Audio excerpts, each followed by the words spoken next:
Welcome to another episode of The Brand Called You, a podcast and podcast show that brings you leadership lessons, knowledge, experience, and wisdom from thousands of successful individuals from around the world. I'm your host, Ashutosh Garg, and today I'm privileged to welcome a very well-known and accomplished author from Mumbai, India, Mr. Utkarsh Patel. Utkarsh, welcome to the show. Thank you. Thank you for inviting me here. Utkarsh is, in his own words, a mythologist and an author. His latest book is Silencing Draupadi. His earlier books have been Shakuntala, The Woman Wronged, Satyavati, Kanaki's Anklet, and Indra, The Rise and Fall of a Hero. So, Utkarsh, my first question is, what first sparked your interest in mythology, and how did it evolve into a full-fledged career? So, to be very honest, I was always interested in this, in this whole genre of stories because they would always spark so much of debate and discussions. At the same time, you would never arrive at a conclusion. These discussions were always inconclusive, and whoever said it and whatever they said, it seemed to be right from his or her perspective. Yeah. I was always very, very impressed by this whole genre till I came to know that there's a course going on in Mumbai University, one of its kind, on the subject of comparative mythology, and it took me there. And I think a few years of that course and a few more years of self-study made me realize that I think that's where I need to be, and that's how I left my corporate life, and I said, let me just explore this because I wanted to write, I wanted to speak, I wanted to do a lot more, I guess. And that's how it all happened. Fascinating. But before we go to the next one, I didn't realize you had a corporate life. Tell me briefly about your corporate life also. Well, I'll make it as brief as possible. I spent 25 years in the sales and marketing of IT products, initially hardware when it was growing, and thereafter software solutions. Amazing. So your journey is really a blend of technology and our scriptures. Absolutely. Okay. You're also the founder of the Mythology Project. Right. What inspired you to create a platform for living myths and archival stories? So, when we work on this subject, we often come across many versions of the same story. Correct. So when I tell you a story, you'll say, yeah, I've heard this, but I've heard a different version. So there is no end to the versions. Yeah. So we realized that when I tell you a story, and if I tell this to somebody of a different culture or of a different geography, he or she will say, oh, well, in my country or in my culture, in my religion, we have a similar story. And that's what made us think that today we know the stories, but we often don't know the source of the story. So these stories could never be used in academic work because you need source. And that's what we decided, that let's create an archive. So a colleague of mine, Arundhati Dasgupta, and we joined together to create this platform whereby you would find a story by its genre, by its type, and by its culture. And you would also get the source as to what is the original source of the story? Where is it? Which Puran, which text, which script, so on and so forth. And it's been authenticated, it's been researched and put in there. So if you're ever doing a research and you need to find an exact source, this is the place to go to. Wow. Okay. And now I know, because I know when I was writing my book, it took me a lot of research on different stories, but now I know where to come to the Mythology Project. Thank you. Yeah. My next question, Utkarsh, is, of course, I keep talking about the word mythology, because I do believe that a lot of these existed. But how do you make complex and ancient mythological narratives accessible in today's context for modern audiences? See, what is important first and foremost is to understand the story in its original sense. Why was the story told in the first place? What was the purpose? See, we must understand that the stories were not told for, entertainment or for the fun of it. They were told for a purpose, and they were told for a particular audience. And once you understand that, you will often get to the genesis of it, as to why was this story. And once you know that, often we realize that quite a few gaps have been plugged.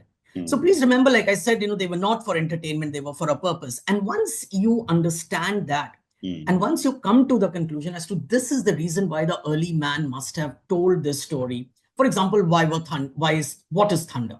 What are mountains? What are trees? How do things grow? What is the concept of growing? Today, you and me, we understand because science has given us all the answers.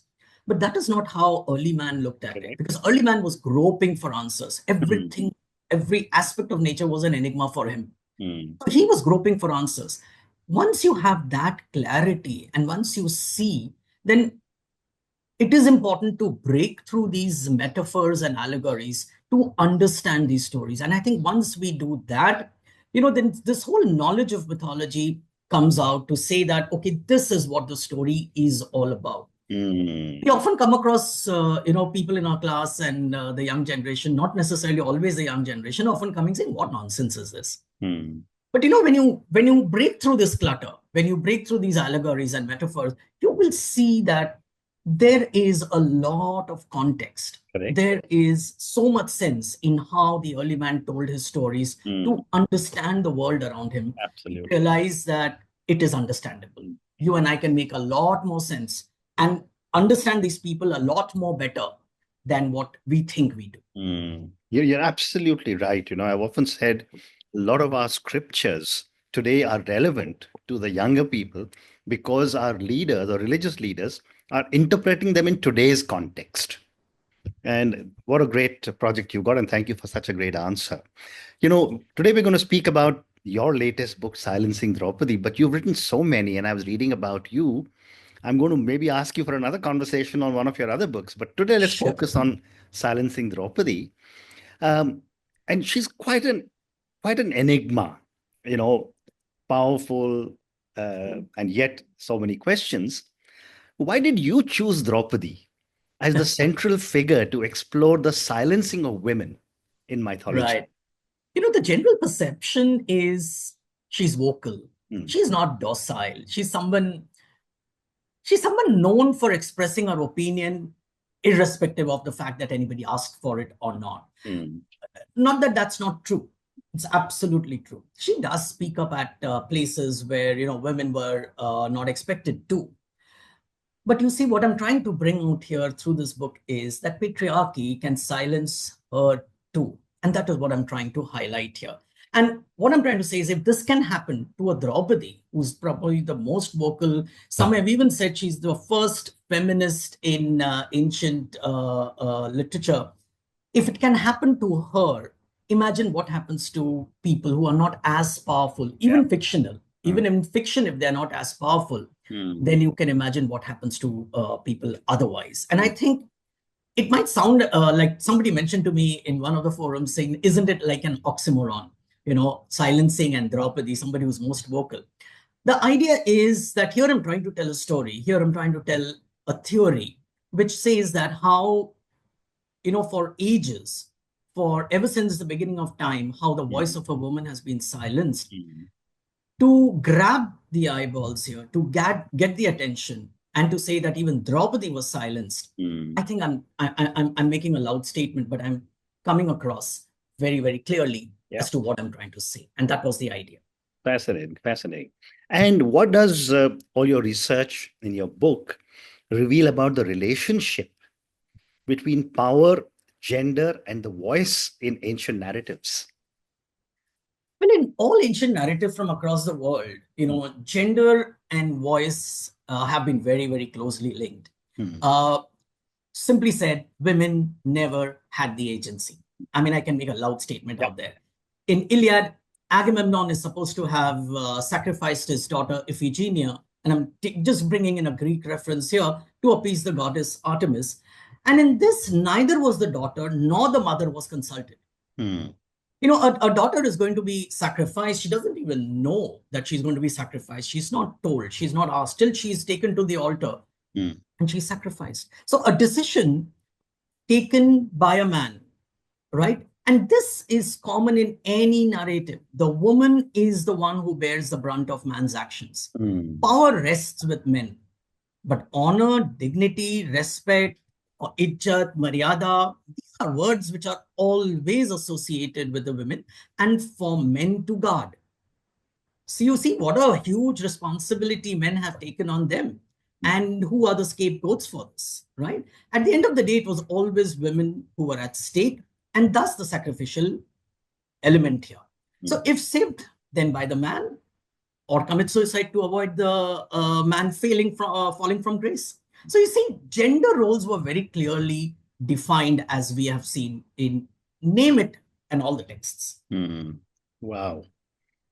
And then when you look at the Mahabharata and you look at all the different stages of Draupadi's so-called silence, including when she said, I'm not going to tie my hair till I wash it with Dushasan's blood, how does the act of silencing play out across different stages of Draupadi's life? See, this is exactly what I've been trying to bring out in my text. That here is a vocal Draupadi. Okay, let's take from the very beginning. Take the first instance in the Swayamvar Sabha, which is full of men and all stalwarts of the Aryavat. She has the gumption to stand up and say, okay, Mr. Karna, you cannot participate in this contest, despite the fact that Karna was officially invited.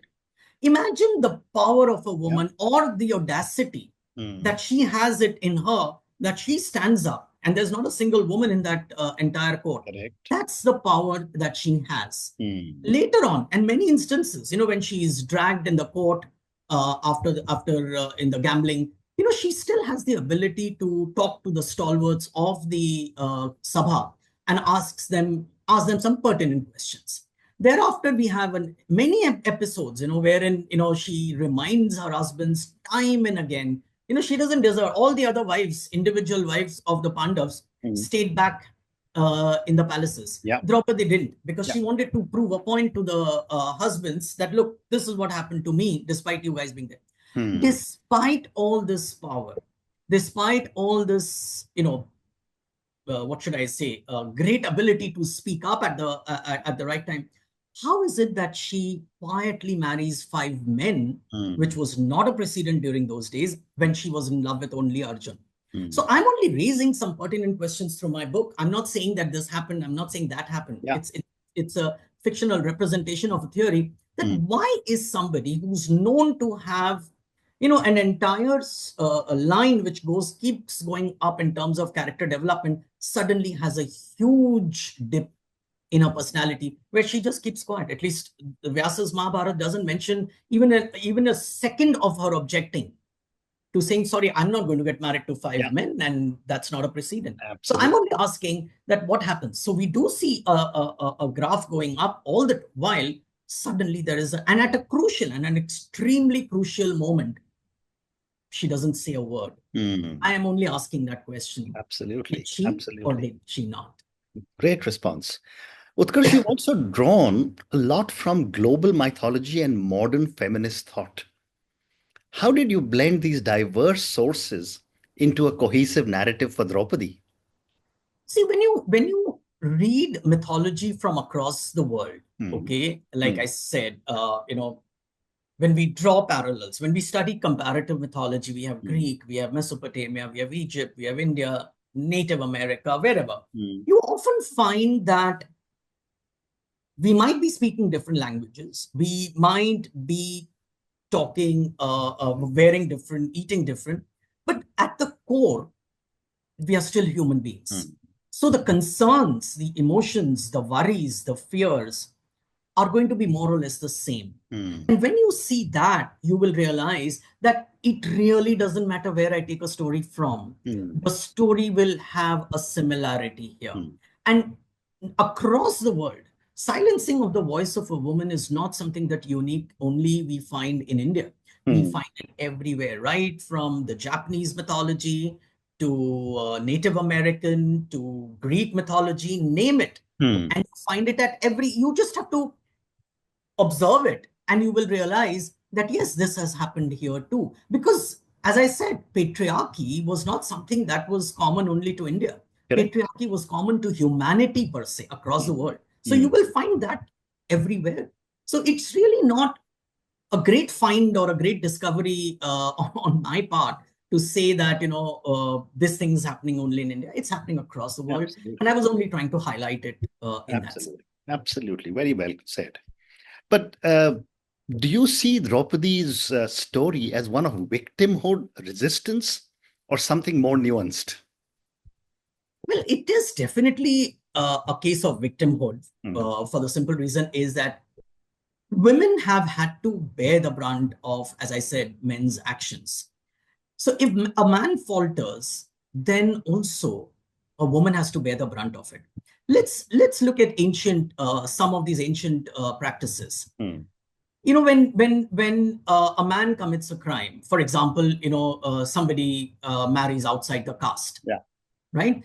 The mother or the sister who's left back, the man has probably run away with somebody of the higher caste or a Mm. different caste. Mm. Who's bearing the brunt of it? The mother and the sister.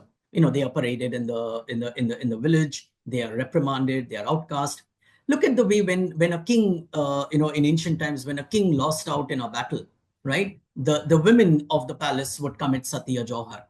So Mm. you see, as I said, that is a common thing. You Mm. you will always find that this is a matter of victimhood, and the amount of internalization of the same that has happened amongst women also is something that is worth observing, because time and again we've been bombarding these ideals, this whole standards that have been portrayed over a period of time, saying this is what you're supposed to do, this is the accepted behavior, this is what womanhood is, Mm. and that has been so ingrained and so what should I say, strongly ingrained, that we have Mm. made it as a part and parcel of our life. And if somebody says, no, I'm not going to do it, Mm. that person looks like an aberration today. Mm. So it's definitely a case of generational victimhood, of course. Very well said. Thank you. My next question, Utkarsh, is what role does silence or being silenced play in shaping identity and perception in myths or mythology? See, a lot, when we say that certain things happen because of what some certain what people say, but then certain things also happen when people don't say certain things. Mm. So silencing doesn't always mean Mm. that I don't let you speak.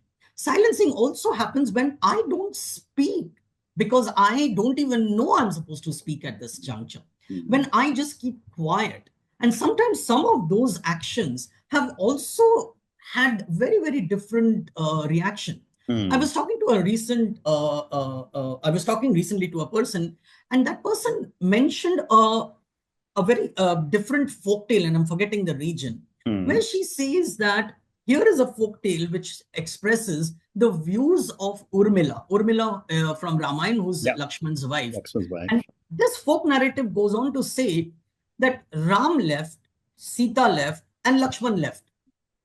Nobody asked Urmila Mm. if she even wants to come. Mm. Sita expressed her views very clearly by saying, "Okay, I'm not staying back. I'm coming." Mm. But what about Urmila? Yeah. If Sita went, and here is an entire narrative which has been built up. It's a folk narrative which talks about the fact that Urmila expressing her opinion, saying, "Why nobody asked me?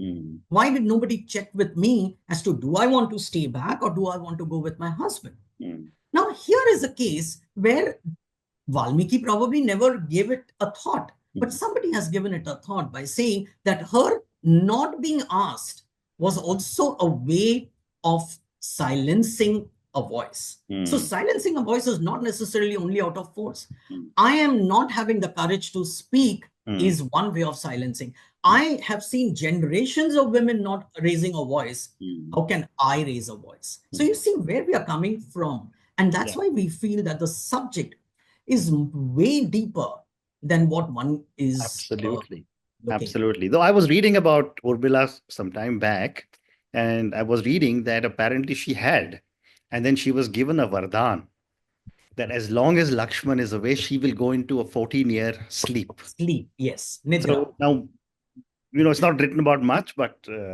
I just thought True. I'd mention That's my. one of the versions that uh, Lakshman stayed awake for 14 years and and thus she did. Urmila slept for 14 years. Correct. Yeah. My next question to you, Utkarsh, is a little hypothetical. But given the fact that you have done so much research on Draupadi, my question is, if Draupadi were to speak freely in today's world, what do you think she would say, and what kind of a personality would she be? I think to begin with, well, to begin with, I think she would resist marrying five men, no Okay. matter what the world would opine for it. And second is, when she was dragged to the court and insulted, her question would not be, did Yudhishthir lose himself first or her? This a lot of people make a big hue and cry about the fact that, despite all that condition, so disheveled, so insulting, she is supposed to have asked this very, very pertinent question: who did Yudhishthir lose? Hmm. Me or himself? Correct. I'm still not very comfortable with this question because I would think that her question, if Draupadi had a choice, is how dare Yudhishthir take a wife, a Yeah. woman, and how dare he even gambles his wife Yeah. away?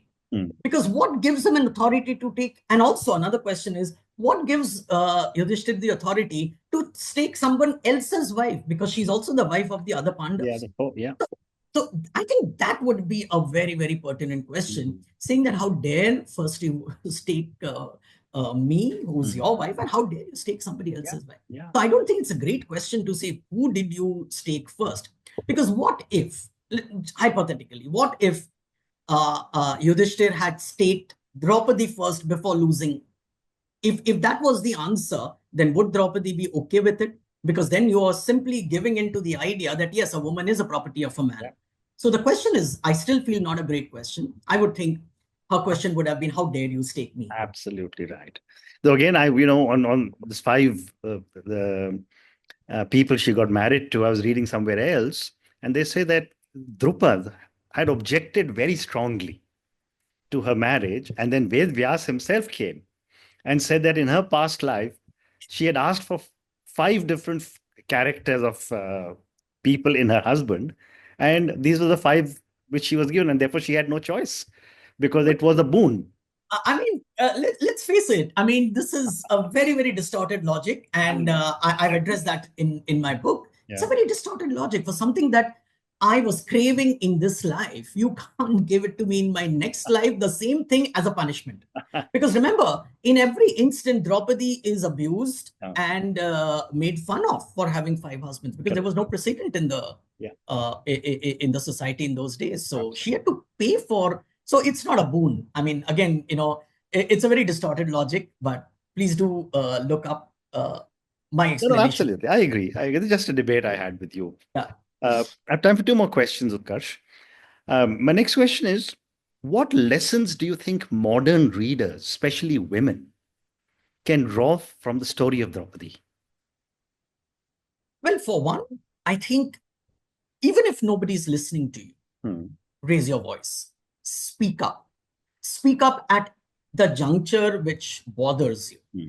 Also, I think one good thing that one must accept about Draupadi is she never felt, what should I say, inferior to any of her husbands. So I think that's another very important quality that I think women must imbibe, that you are not inferior to your husband, you are equal to your husband. So every decision that a husband takes, you have a right to interfere, you have a right to give your opinion on it. And if you think your husband's making a mistake, speak up.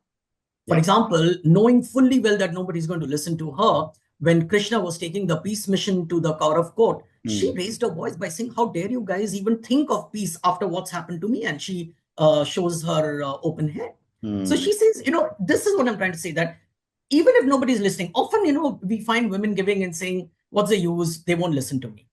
Oh, it's okay if they don't listen, but you have to speak up. Your Correct. voice has to be heard. And above all, you are an equal to your husband, which Very I good. think, Draupadi made it Yeah. very, very clear time and again in Hmm. the entire narrative. Absolutely. Great response. And my last question for you, a few minutes back, you were telling me about how, uh, you know, women's voices have been have been suppressed or erased or diminished across different cultures around the world. I want to ask you, can you share an example from another world mythology where a woman's voice has been similarly erased or diminished? So there's an interesting story in from Greek mythology about a girl called Philomela. Now Philomela, so there's a story about this girl called Procne who's married to a person, and at some point of time, it's she's been away from her family, so she asks her husband, saying that I really want to meet my sister, Philomela. So Tereus, that's a husband, says, okay, I'll go and get her. And in those days, travel were, through ships, and they would take a long time. So he goes all the way to Procne's kingdom and gets this beautiful girl called Philomela, who's the sister of Procne. But Right. on the way, on the way, he's overcome with lust, and he's supposed to have violated her, raped her. And when the sister, that is Philomela, overcomes, this what has happened, she says, "My sister is not going to leave you." Mm, And when he realizes that yes, what she's saying is true, what he does is he abandons her in an island, and as if that wasn't enough, he even slashes her tongue, cuts her tongue away so that she could never narrate what happened to her. So, cutting away of the tongue, cutting away of the noses, mutilation is a very, very common motive, which we find across in a way of silencing somebody. Of course, the Philomela and the Procne story goes on. It's a long story. But I'm just trying to say here that, this is not something unique to to any one particular culture. The other way of silencing is I simply erase you from the memory. For example, in Mesopotamia, there was an author by the name of Enheduanna.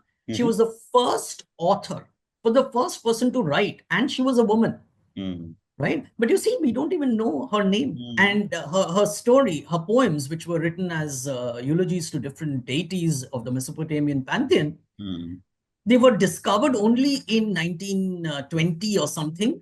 But they were not translated till 1960s. wow. Unique, because she was one of the first people to write, first human beings to write, and she was also a woman to write. But you see how we've never bothered to highlight her. And whenever I ask this in any forum, nobody seems to have heard Enheduanna's name. Wow. So silencing has many, many ways. These are just some of them. Wow. And on that note, Utkarsh, I just want to say, my interest in mythology or our scriptures really started 5 or 6 years ago. But my conversation with you today has been such an eye-opener.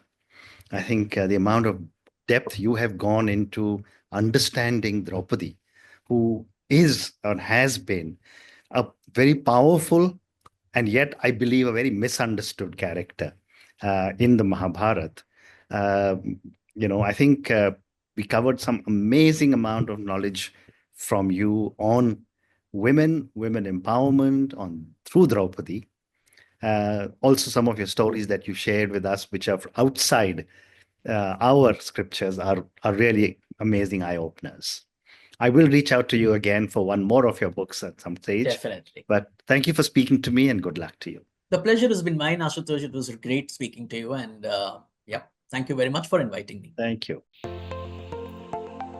Thank you for listening to the Brand Called You videocast and podcast, a platform that brings you knowledge, experience, and wisdom of hundreds of successful individuals from around the world. Do visit our website www.tbcy.in to watch and listen to the stories of many more individuals. You can also follow us on YouTube, Facebook, Instagram, and Twitter. Just search for the Brand Called You.